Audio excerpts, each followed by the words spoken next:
clean. There was an apparent hair noted in the front passenger exterior door handle. And what was the overall condition of the interior of the vehicle?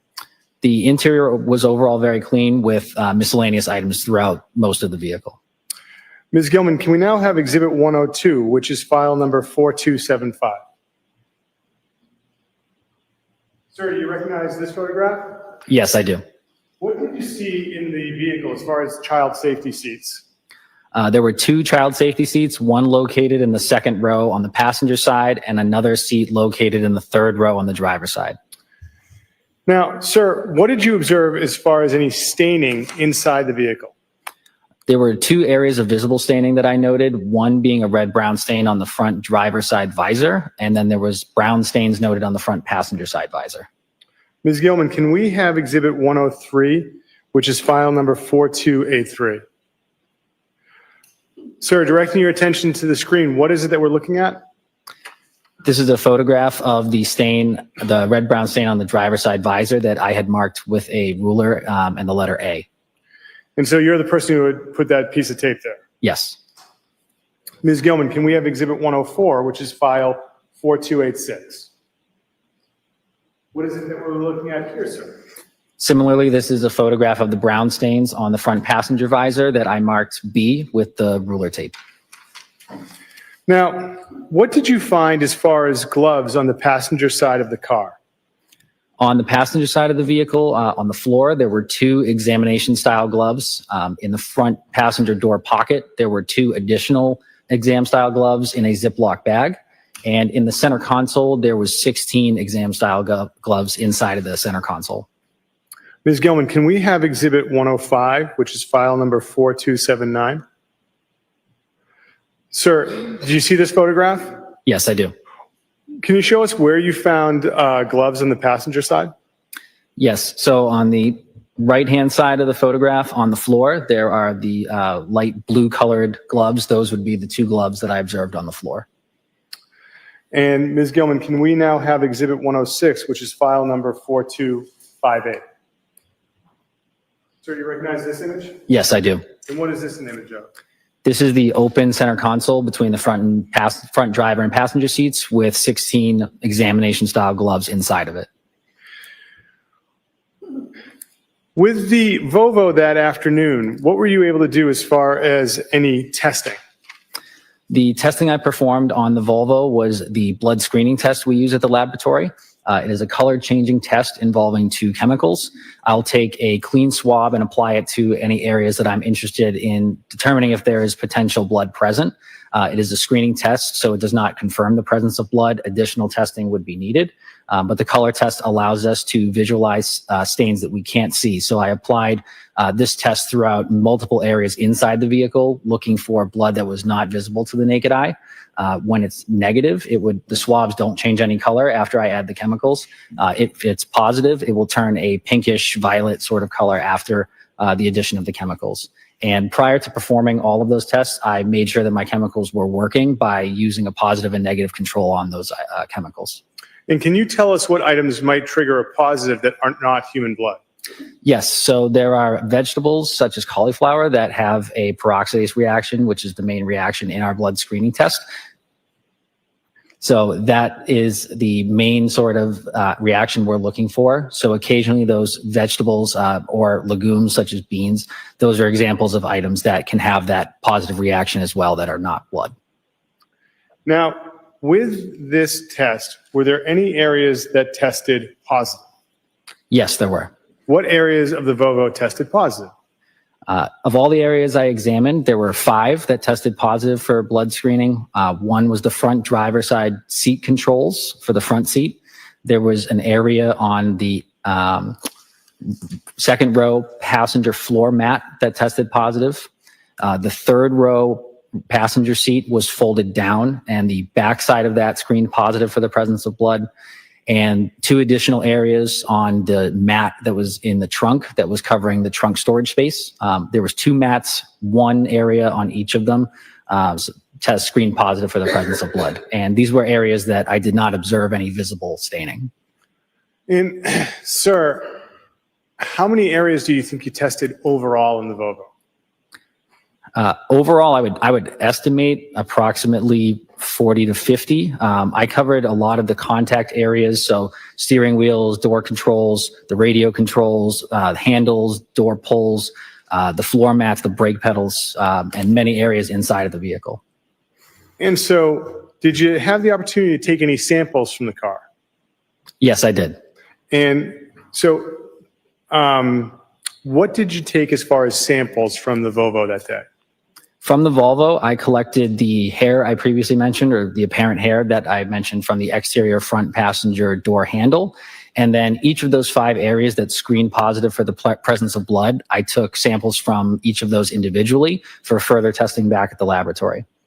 So can you walk us through, how do you take those samples? Like, how do you package them up? How does that work?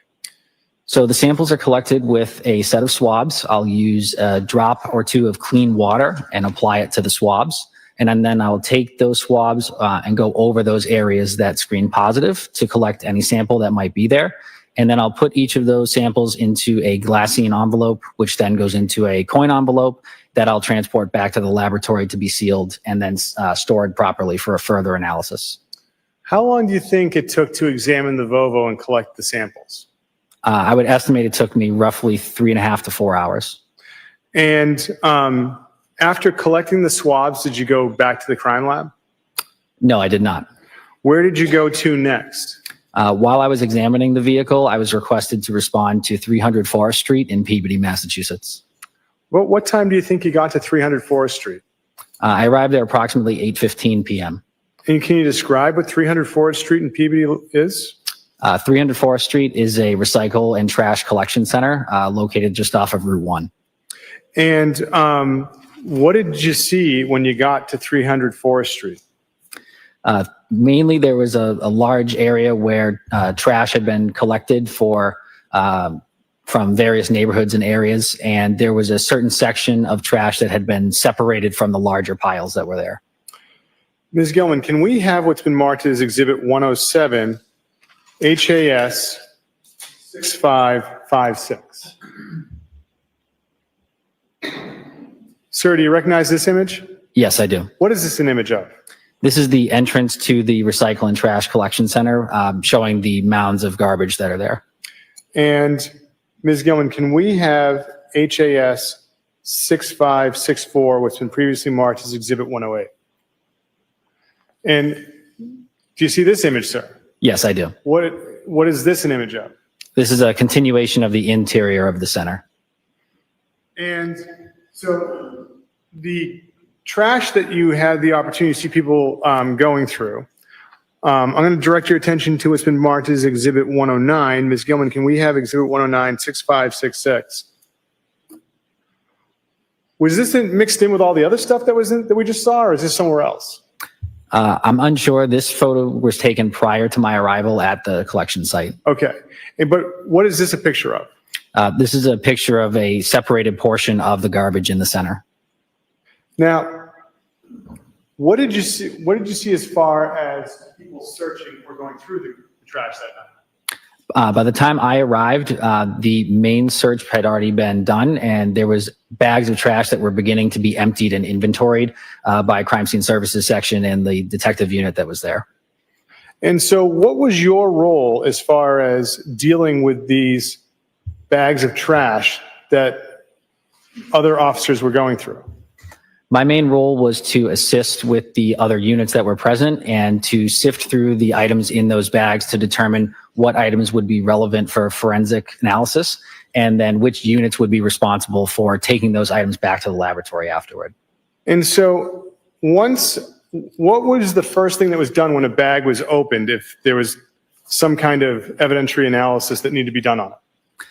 The first thing that I did while the trash was being emptied was I had my notes where I noted the items that were coming out of the bags, and then I worked with the crime scene services section trooper there as well, who photographed those items as they were coming out of the bag as well. And how many different bags is it fair to say that you numbered the bags that you found to have some kind of value to you that night? The crime scene services section did use placards to denote the bags that they were removing and photographing. All right. Ms. Gilman, can I ask that you publish was previously been marked as Exhibit 51, file number 6810. Sir, do you recognize this image? Yes, I do. All right, so what's happening in this image that night when you were at 300 Forest Street? This is the contents of one of the trash bags that was separated at the center. And Ms. Gilman, can you now show us Exhibit 52, file number 6867? So now what are we looking at in relation to that last image, sir? Since that last photograph was taken, bench paper was put out onto the floor of the collection center in order to preserve the integrity of the evidence that we were collecting at that point. And so if it went onto a piece of paper like this, was it going to be collected? Potentially, yes. And this bag, sir, that we see on the screen for Exhibit 52, did you have the opportunity to know what was inside this bag, bag 1? Yes, I did. Can you tell us what was discovered inside of bag 1? Inside of bag 1 was a pair of green boots, a black jacket with red-brown stains, and a bracelet inside of the pocket. There was a black purse with red-brown stains, a black wallet, and a pair of headphones inside of a case, as well as a pair of socks. Was anything discovered as far as car keys? Yes, there was a pair of Volkswagen keys as well. Ms. Gilman, can we have what's been marked as Exhibit 110, file number 6869?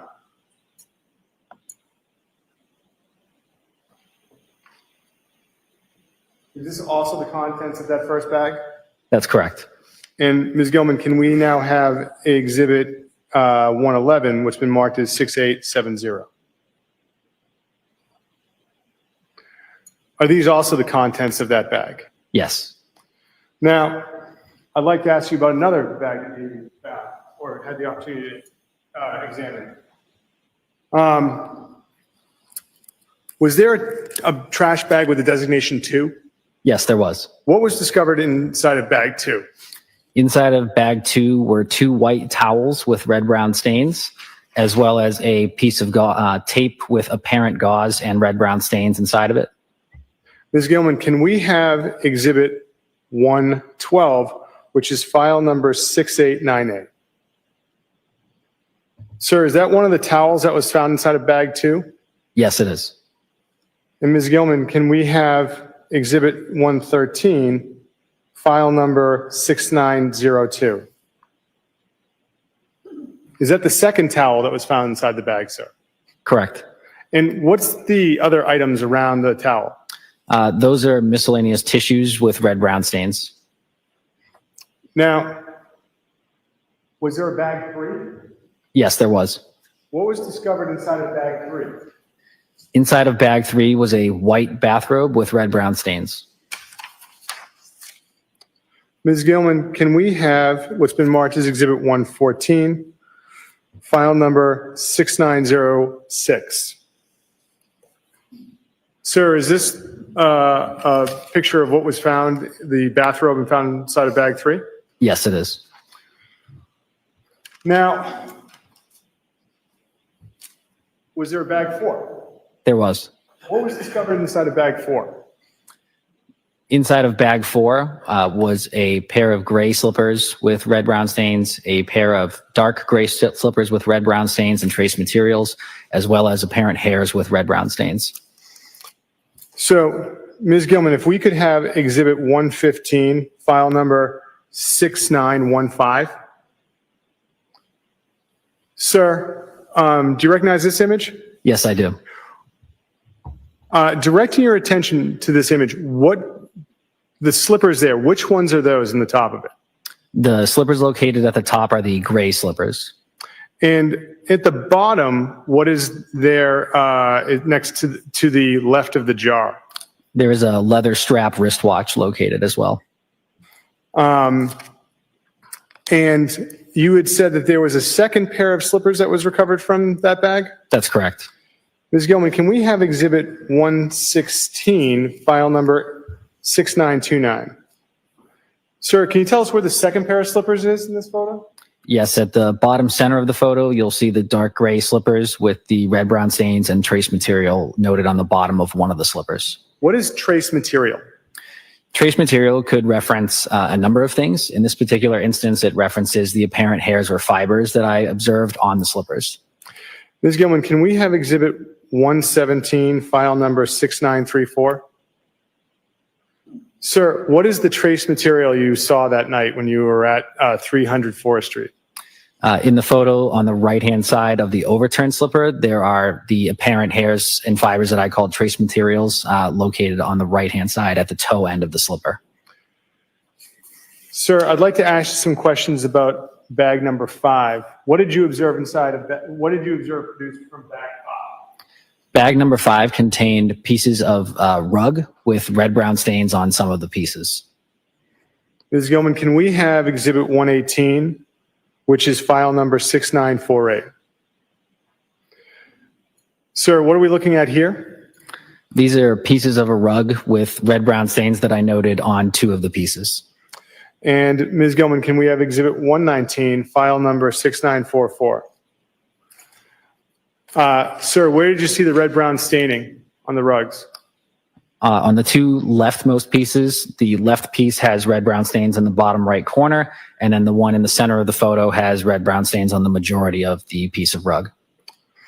So, sir, after bag 5, did you have the opportunity to see anything produced from the 6th bag? I did, yes. What was produced from the 6th bag? Inside the sixth bag was additional pieces of rug with red-brown staining on those as well. And besides red-brown staining from of rug, what was discovered as far as a Tyvek suit? There was a white Tyvek suit discovered in the bag as well, along with a wrapper for a Tyvek suit. Was anything else discovered as far as a safety goggles or anything like that? Yes, safety goggles were discovered, as well as additional miscellaneous items. Ms. Gilman, can we have Exhibit 120, which is file number 6951? Sir, do you recognize this image? Yes, I do. What is this an image of? This is an image of the safety goggles and Tyvek suit wrappers that were found in bag number 6. Can you tell us what a Tyvek suit is? A Tyvek suit is typically a piece of personal protective equipment that one would wear in order to protect themselves from anything they might be working with. Have you ever worn one? I have, yes. When would you wear one? I have worn one specifically during training sessions where there are biological fluids that we are experimenting with. Ms. Gilman, can we have Exhibit 121, which is file number 6956? Sir, do you recognize this image? I do, yes. What is this an image of? This is an image showing more of the pieces of the rug. And Ms. Gilman, can we have Exhibit number 122, file number 6952? What are we looking at here, sir? This is a photograph of the lower half of the Tyvek suit from bag number 6. Did you have the opportunity to see the contents of a 7th bag that night? Yes, I did. What was inside the 7th? What was produced from the 7th bag? Your Honor, may I refer to my notes? May.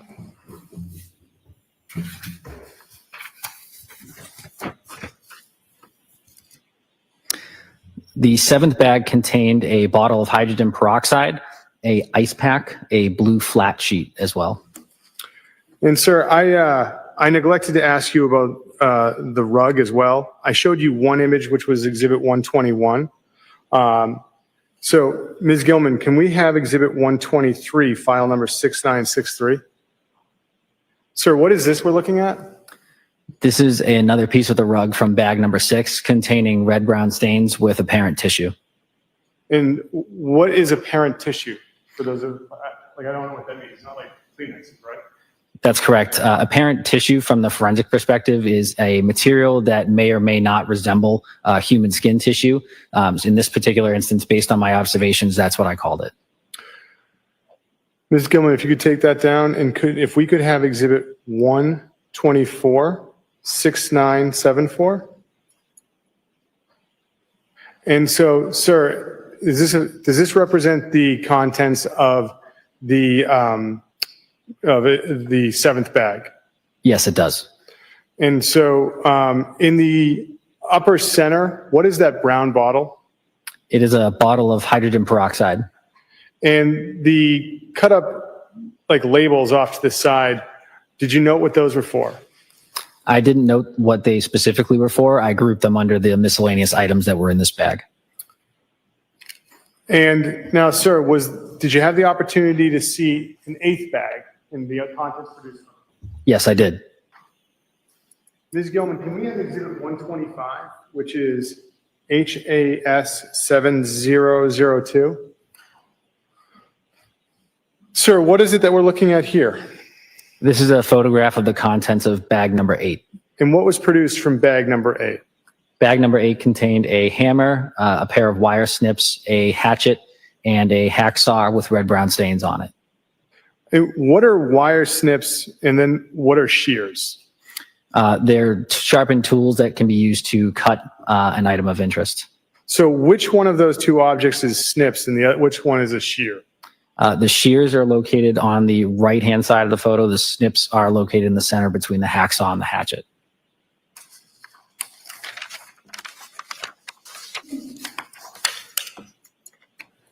Now, sir, I want to ask you about bag 10.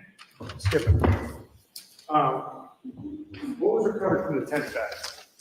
The 10th bag contained a large piece of tarp that was taped together. So multiple pieces were taped together to form a larger tarp. Ms. Gilman, can we have exhibit 126? Is this what the 10th bag looked like, sir? Prior to opening the contents, yes. And Ms. Gilman, can we have exhibit 127? What is it we're looking at here in 127, sir? This is a photograph of protective booties that are worn over the bottoms of shoes. And where were those recovered from, sir? Those were also recovered in bag 10 once the contents were emptied. And Ms. Gilman, can we have what's been previously marked as exhibit 50, file number 7029? What is this, sir? This is a photograph of the tarp from bag number 10 as it was being unfurled from the bag.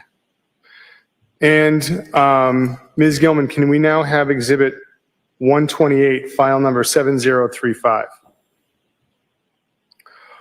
What is this image of, sir?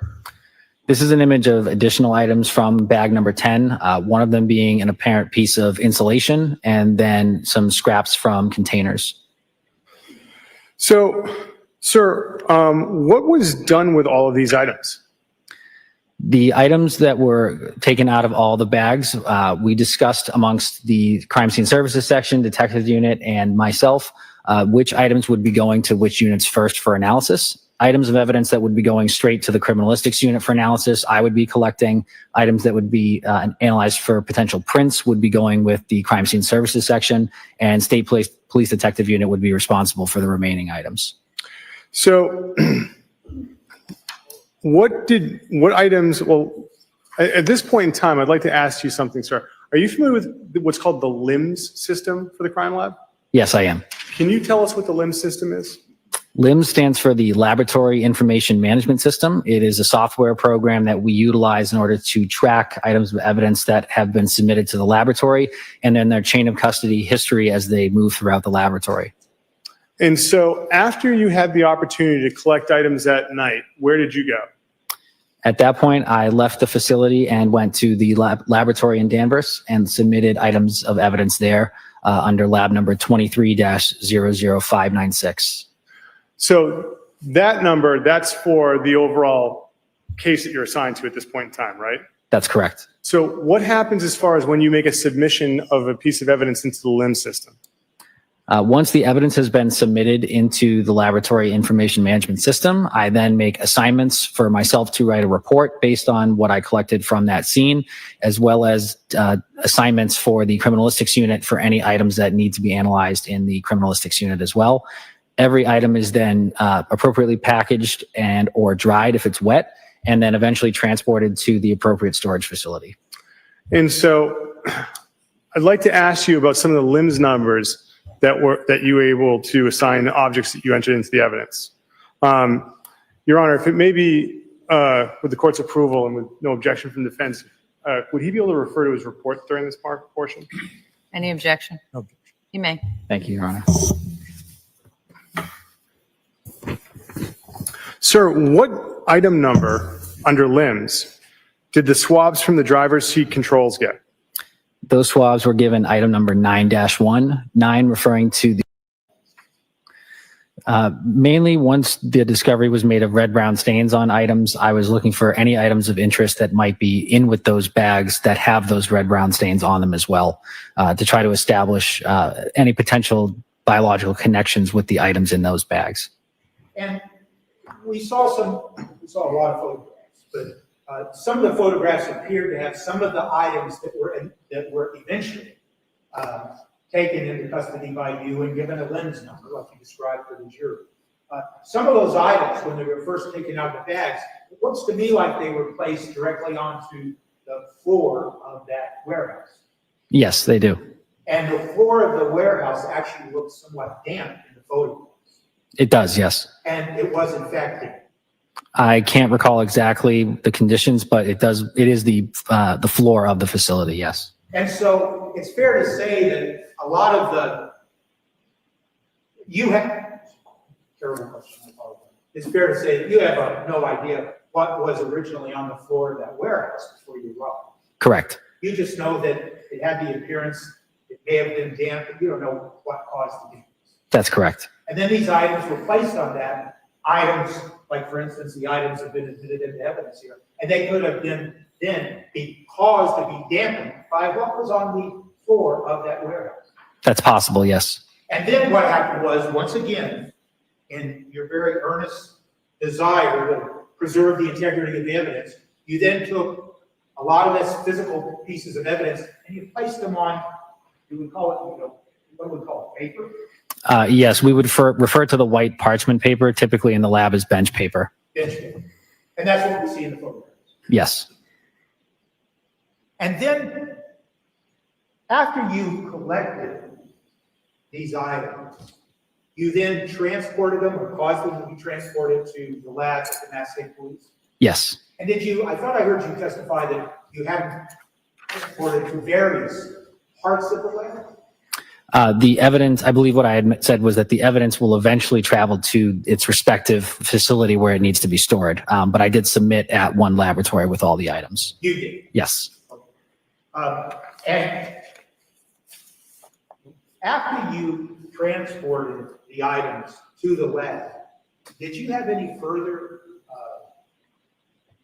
did you do any further work on these items? No, I did not. Thank you, sir. Any redirect? No, Your Honor. Witness may step down. Thank you, sir. Thank you, Your Honor. Your Honor, may we approach? Yes?